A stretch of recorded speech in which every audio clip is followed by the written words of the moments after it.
Have you ever had that feeling? Like your muscles are tense, your stomach's in knots, you have a headache or a migraine, your body feels weak and tired, and you try to think of a way out, but you just don't know what it is. You can't think of a solution. You feel stressed. There are three different kinds of stress: acute, episodic, and chronic. Episodic is acute stress, acute stress is where, you feel anticipation, or you feel nervous about something, or maybe you're being peer pressured into something. If you feel anticipation, this could be something like if you're going on a roller coaster ride and you've been waiting in line and you see the roller coaster and you see everybody screaming and maybe you even see somebody throw up. You're just really nervous. Your heart's going faster and you're just standing there. You're not doing anything. Your hands are getting sweaty. That's a type of acute stress. Another type of acute stress is if someone's peer pressuring you to smoke or peer pressuring you to go somewhere where your parents said you couldn't go. Your heart goes a little faster and you tend to give in. That's acute stress. Acute stress is not unhealthy. This kind of stress is good in doses. It lets you know you're alive. Episodic stress, on the other hand, is a little bit more not good. It's not good. And episodic stress, most of the time people refer to episodic stress when they're unorganized. And it could be like, since spring break's coming up, a lot of people are going on vacation. And if I was going on vacation, I would make sure to get all my stuff done before I went.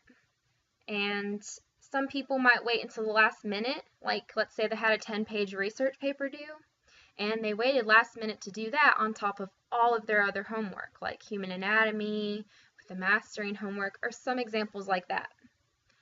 And episodic stress can also be related to maybe financial problems, maybe something that's not going to last as long. Maybe you're just having, some complications with your family. But nothing too major, nothing like divorce, but maybe things just haven't been going well at home. Maybe your parents are stressed out, and it's just putting a lot of stress on you on top of school and yourself working. Episodic stress can turn really unhealthy if it lasts too long. And if it lasts too long, then that's going to lead to chronic stress.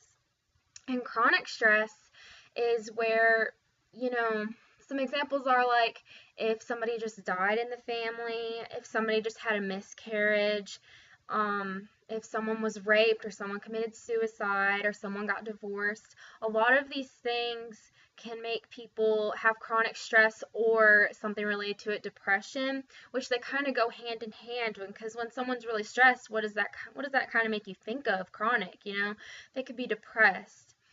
And a lot of things play hand in hand with chronic stress, like I said, depression, and a lot of psychological things.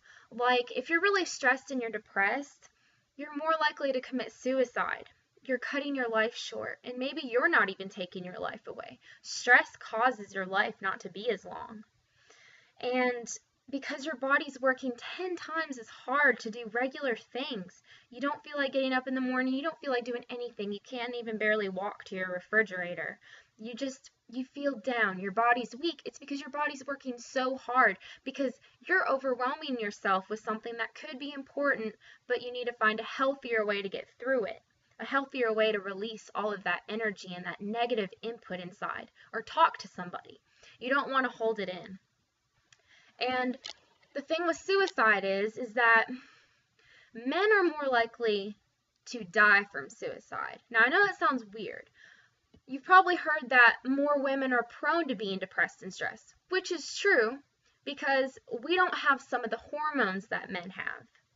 Men have some hormones that make them happy and kind of relate to other things in psychology and biology.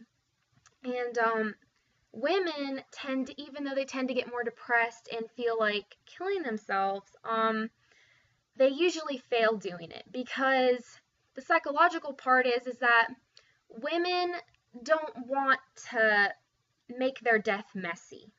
Because if you think about it, women they usually clean up after the men, and they don't really want anybody to clean up the mess they make. So they try to do something like cut themselves in a bathtub, where it's a very slow death and it's not very messy either. Or they tend to overdose, so nobody really has to clean up the mess. But usually what happens is they do it wrong, or it's not severe enough, and they just end up going to the emergency room. Where men, if they want to kill themselves, they use a gun, and we all know when you put a gun to your head, there's no turning back. You could even shoot yourself somewhere else, and you're probably going to bleed out quicker than what the woman would have done. But as you can see, the men, when they try to kill themselves, is very messy, because that's just the psychological part of it.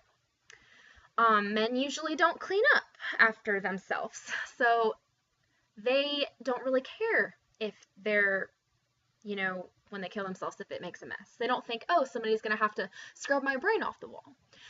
But anyways, back to chronic stress. That relates to it. People will commit suicide, and your life will end quicker because your body's working really hard to, just deal with all of the stuff you're feeling, and your body's releasing more hormones, and it's feeling more things, and your heart's always going, and your mind's everywhere. It's like you're always on crazy mode. It's like if finals during school was all year round. You're just freaking out. And you could also be having home problems. Like I said, divorce, or you're in a really unhealthy relationship. So those are the 3 different kinds of stress. And I really hope you learned something from this. And if you're feeling stressed, you could do things like exercise or listen to music or talk to somebody.